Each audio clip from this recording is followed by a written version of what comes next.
Hello everyone, welcome back to my channel law Sangrah. आज हम बात करेंगे इंडियन कॉन्ट्रैक्ट एक्ट 1872 यानी कि भारतीय संविदा अधिनियम 1872 के जो सेक्शन 2 में प्रपोजल की। ठीक है, इसको सेक्शन 2 के क्लॉज ए में डिफाइन किया गया है और इसकी डेफिनेशन को मैं डिटेल में समझा चुकी हूँ आपको पहले ही। यहाँ हम सिंपल सा एक मीनिंग समझ लेंगे कि प्रपोजल क्या है और मेन फोकस हमारा रहेगा इट्स एसेंशियल एलिमेंट्स यानी कि इसके आवश्यक तत्व क्या हैं। तो एक क्वेश्चन इसका एग्जामिनर आपको दे देंगे, कहेंगे कि आप जो है इसकी परिभाषा, प्रपोजल की परिभाषा दीजिए और इसके आवश्यक तत्व क्या है, उदाहरण सहित समझाइए या फिर उदाहरण के साथ साथ जो इम्पोर्टेंट केसेस हैं उनको भी समझाइए।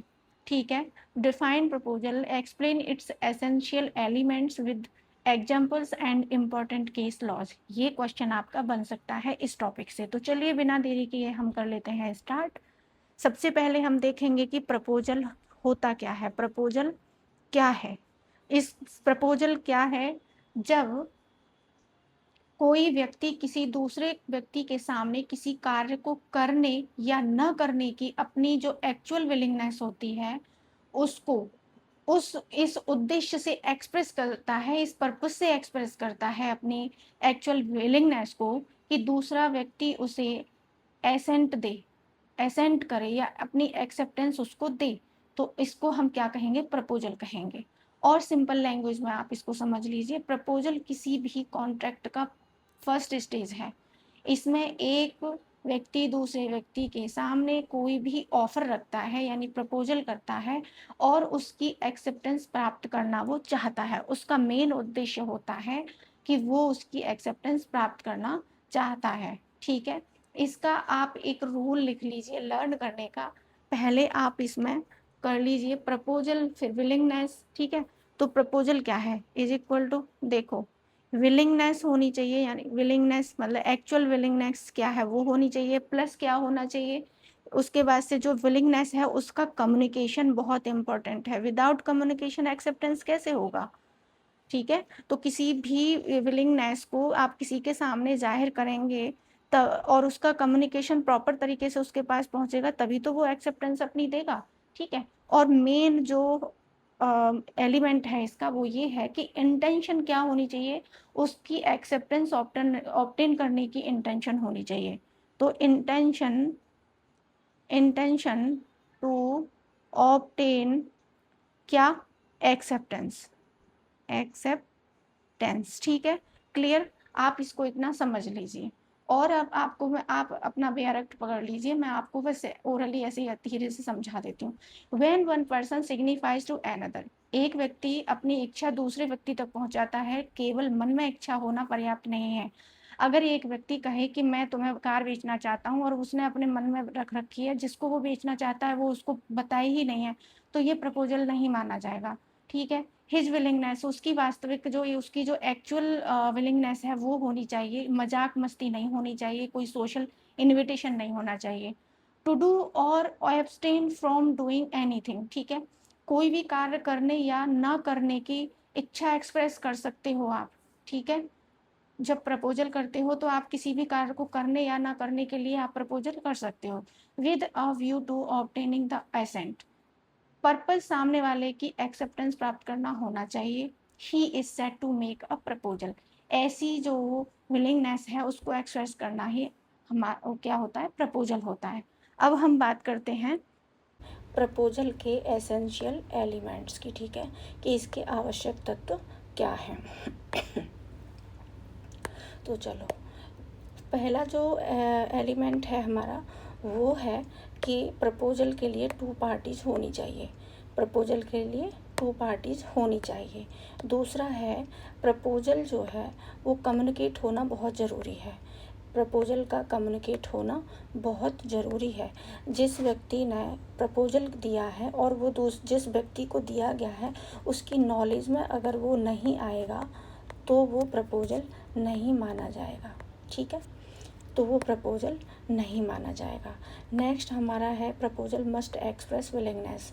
जो भी उसकी विलिंगनेस है, जो भी उसकी इच्छा है उस प्रपोजल में, उसको एक्सप्रेस करना बहुत ज़रूरी है। अगर वो अपने मन में ही रखेगा उसको, तो वो अदर पर्सन तक कैसे पता चलेगा?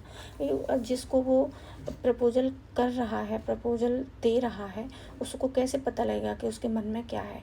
कार बेचना चाहता है लेकिन वो अपने मन में रखता है, तो वो अपने जो मन में कार बेचने की बात है उसको एक्सप्रेस करना उसके लिए बहुत ज़रूरी है। ठीक है। नेक्स्ट है हमारा proposal must be made to obtain acceptance. बहुत इम्पोर्टेंट है ये। प्रपोजल का जो मकसद है वो एक्सेप्टेंस प्राप्त करना होना चाहिए, एक्सेप्टेंस ऑब्टेन करना होना चाहिए। ठीक है। Proposal may be to do और एब्सटेन फ्रॉम डूइंग, मतलब नॉट टू डू, करने, कुछ भी करने या ना करने, समथिंग या एनीथिंग। ठीक है। प्रपोजल जो है कुछ कोई भी काम करने या ना करने के लिए भी किया जा सकता है। क्लियर? इतना क्लियर हुआ आपको? नेक्स्ट हमारा एलिमेंट है proposal must. Proposal must create legal relations. Proposal का जो मकसद है ना, वो लीगल रिलेशंस क्रिएट करने का होना चाहिए। मस्ती मजाक में कुछ भी कह देना प्रपोजल नहीं होता। जैसे मान लीजिए कि भाई चलो आओ संडे में बैठते हैं एक साथ, चाय पानी पीते हैं, तो ये प्रपोजल नहीं होगा, ये एक सोशल इन्विटेशन है। ठीक है। नेक्स्ट जो एलिमेंट है हमारा वो है terms of proposal must be certain. Proposal की जो कंडीशंस या टर्म्स हैं वो सर्टेन होना चाहिए, अनसर्टेन नहीं होना चाहिए। नेक्स्ट और लास्ट हमारा जो एलिमेंट है वो है प्रपोजल जो है वो कैसा, जनरल भी हो सकता है और स्पेसिफिक भी हो सकता है। इन सभी को वन बाय वन मैं डिटेल में अब समझाने वाली हूँ आपको। उससे पहले आप एक सिचुएशन देख लीजिए। आप इस सिचुएशन को देख लीजिए, इस सिचुएशन के अकॉर्डिंग हम सभी एलिमेंट्स को समझने वाले हैं। क्लियर? राहुल के पास एक कार है। राहुल के पास एक कार है। वह अपनी कार 5 लाख रुपीज़ में बेचना चाहता है। वह अपने मित्र अमित से कहता है, Amit, I am willing to sell my car to you for 5 lakh rupees.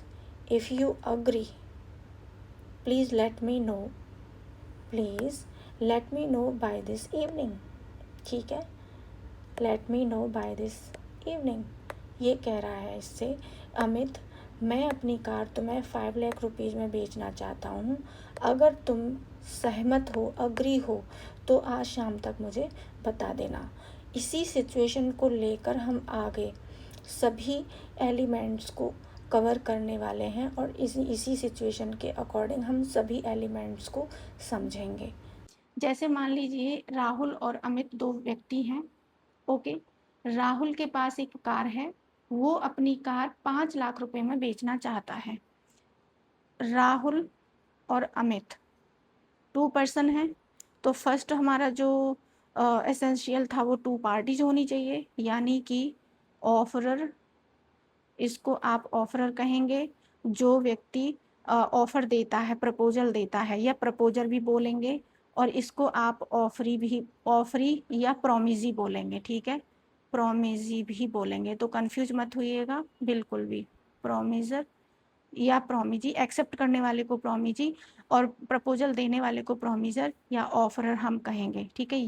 या आप ये कर लीजिए। ठीक है।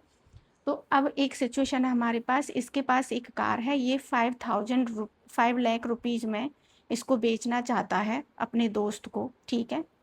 राहुल और अमित, ये राहुल अमित को 5 लाख रुपीज़ में अपनी कार बेचना चाहता है, ये इसको कहता है। और ये इसने राहुल ने कहा कि अगर तुम मेरी कार को लेना चाहते हो तो तुम मुझे शाम तक बता दो। अगर तुम मेरी कार लेने के लिए अग्री हो तो तुम मुझे शाम तक इसका जवाब दे देना, ले रहे हो या नहीं ले रहे हो। तो ये प्रपोजल हो गया। प्रपोजल कैसे हो गया? क्योंकि ये प्रॉपर कम्युनिकेशन इसमें हुआ, प्रॉपर कम्युनिकेशन इसमें हो गया। ठीक है। तो ये प्रपोजल हो गया। ये हमने पहला देख लिया। पहला जो हमारा एसेंशियल था कि 2 पार्टीज होनी चाहिए, तो राहुल और अमित 2 पार्टीज हो गए इसमें।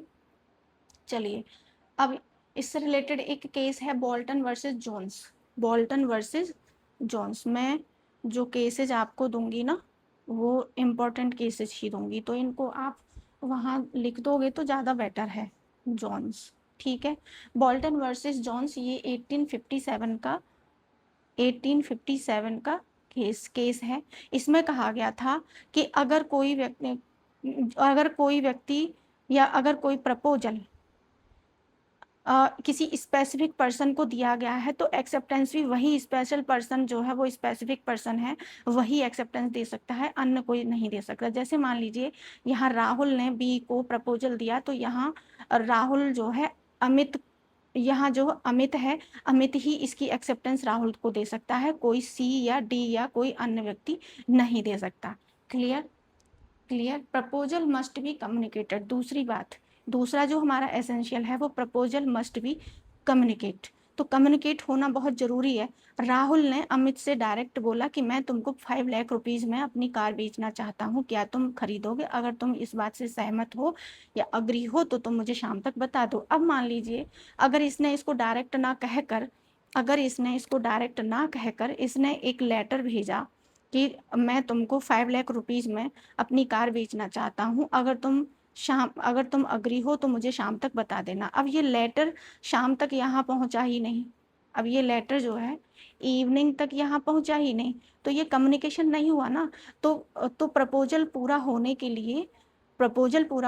लिए कम्युनिकेशन बहुत ज़रूरी है, और कम्युनिकेशन होना बहुत ज़रूरी है, तभी वो एक्सेप्ट कर पाएगा ना। एक्सेप्टेंस तो तभी उसकी मिलेगी जब ये इसका मैसेज इसको पहुंच जाएगा, कम्युनिकेशन हो जाएगा इसका। क्लियर? इससे रिलेटेड भी केस है एक, लालमन शुक्ला वर्सेस गौरीदत्त, इसको मैंने डिटेल में आपको पहले भी समझा चुकी हूँ। प्रपोजल मस्ट एक्सप्रेस विलिंगनेस, ये थर्ड हमारा एसेंशियल है। Proposal must express willingness, proposal जो है वो स्पष्ट होना चाहिए। प्रपोजल में रियल विलिंगनेस होनी चाहिए, केवल मजाक या अनुमान या सोशल कन्वर्सेशन नहीं होना चाहिए। जैसे मान लीजिए मैं तुम्हें अपनी कार 5 लाख रुपए में बेचना चाहता हूँ, राहुल ने कहा, ये प्रपोजल है, ठीक है। लेकिन कभी खरीद लेना, ये प्रपोजल नहीं है। अगर ये राहुल ये कहे कि ये कभी खरीद लेना, मैं 5 लाख रुपए में मैं तुमको बेचना चाहता हूँ, कभी खरीद लेना, तो ये प्रपोजल नहीं है। इसने कहा था कि शाम तक बता देना, तो यहाँ पर ये प्रपोजल है, क्योंकि ये बिल्कुल क्लियर है कि ये शाम तक पूछना चाहता है, ये शाम तक इसकी एक्सेप्टेंस चाहता है। क्लियर? हार्वे वर्सेस फेसी ये केस है, सिर्फ प्राइस बता देना प्रपोजल नहीं होता, स्पष्ट रूप से बेचने का जो विलिंगनेस है वो एक्सप्रेस होना इम्पोर्टेंट है। चौथा हमारा जो एसेंशियल है, proposal must be made to obtain acceptance. Proposal का जो पर्पज है सामने वाले की एक्सेप्टेंस प्राप्त करना होना चाहिए। अब देखो आर का जो प्रपोजल है 5 लाख रुपीज़ में अपनी कार को बेचना, इसका जो पर्पज है इससे बताने का, इस तक अपनी बात पहुंचाने का, तो इसकी एक्सेप्टेंस लेना इसका पर्पज है। ये चाहता है कि ये अपनी एक्सेप्टेंस दे कि मैं तुम्हारी कार खरीदूंगा या नहीं खरीदूंगा। नहीं खरीदना या खरीदने की दोनों ही स्थिति में किसी भी तरीके का ये इससे जवाब चाहता है, ये इसकी एक्सेप्टेंस चाहता है कि तुम इसको लेना चाहते हो या नहीं चाहते। यदि तुम सहमत हो, अब जैसे मान लो यदि तुम सहमत हो तो आज शाम तक बता देना, तो ये क्या हुआ, ये इसकी एक्सेप्टेंस मांग रहा है। ओके, चलिए हमारा जो फिफ्थ वो है एसेंशियल है, वो है proposal may be to do और एब्सटेन फ्रॉम डूइंग समथिंग। कोई प्रपोजल जो है किसी भी कार्य को करने या किसी कार्य को ना करने, एब्सटिनेंस दोनों का हो सकता है। यदि तुम 20,000 रुपीज़ दे दो तो मैं तुम्हारे अगेंस्ट केस फाइल नहीं करूँगा। तो ये जो प्रपोजल है ये किसी कार्य को न करने का प्रपोजल है, एब्सटिनेंस का प्रपोजल है। ठीक है। अब रिलेटेड केस, इससे related Carlill versus carbolic small ball company 1893 का केस ले लीजिए आप। नेक्स्ट हमारा जो एसेंशियल एलिमेंट है वो है proposal must create legal relations. यदि पर्पज केवल सोशल या मतलब डोमेस्टिक हो, पारिवारिक हो, तो जनरल प्रपोजल नहीं माना जाएगा। रविवार को घर आ जाना किसी न का, अब जैसे मान लीजिए राहुल ने अमित से कहा कि यार रविवार को घर आ जाना, बैठते हैं, चलो, तो ये एक सोशल इनविटेशन है, प्रपोजल नहीं है।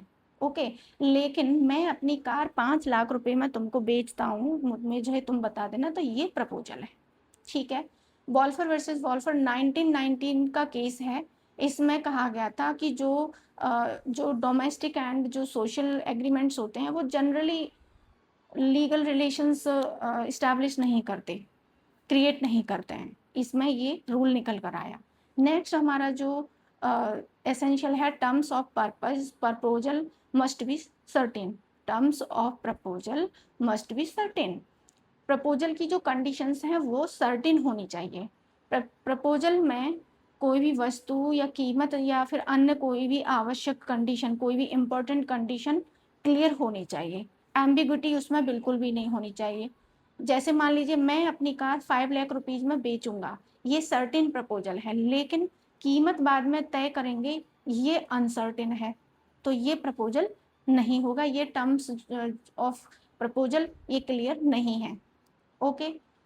स्कैमिल वर्सेस ऑस्टन 1941 का एक केस है। इसमें एक प्रिंसिपल निकल कर आया इससे रिलेटेड कि अनसर्टेन कंडीशन वाला जो प्रपोजल है वो लागू नहीं किया जा सकता। नेक्स्ट एंड लास्ट हमारा जो एसेंशियल है वो है प्रपोजल में भी जनरल और स्पेसिफिक। प्रपोजल जो है वो जनरल या स्पेसिफिक दोनों तरीके का हो सकता है। देखो, अब राहुल ने अमित से कहा कि तुम मेरी कार 5 लाख रुपीज में ले लेना। ओके, तो अब ये स्पेशल पर्सन को किया गया तो ये स्पेसिफिक प्रपोजल हो गया। अब देखो, अगर राहुल कोई कंपनी है और ये अपना प्रोडक्ट बेचना चाहती है और एक एडवर्टाइजमेंट निकालती है पूरी दुनिया के लिए कि आप जो है मेरे प्रोडक्ट को यूज करोगे तो मैं तुम्हें इतने पैसे दूंगा। ये इससे रिलेटेड केस भी है, carbolic versus Carlill versus carbolic smoke ball company का केस है। उन्होंने एक एडवर्टाइज निकाला था अपने प्रोडक्ट को यूज करने के लिए, अगर कोई करेगा और उसके बाद भी कोई बीमार होता है तो मैं उनको 100 पॉइंट्स या जो भी है उनको मैं प्राइस दूंगा। तो ये जनरल प्रपोजल हो गया। इस तरीके से मैंने आपको एक सिचुएशन ले ली, उस सिचुएशन को लेकर अगर आप पूरे सभी एलिमेंट्स को समझाएंगे तो आंसर आपका बहुत ही इफेक्टिव होगा, बहुत ही पावरफुल हो जाएगा। उसके बाद से आप एक कंक्लूजन जरूर लिख देना।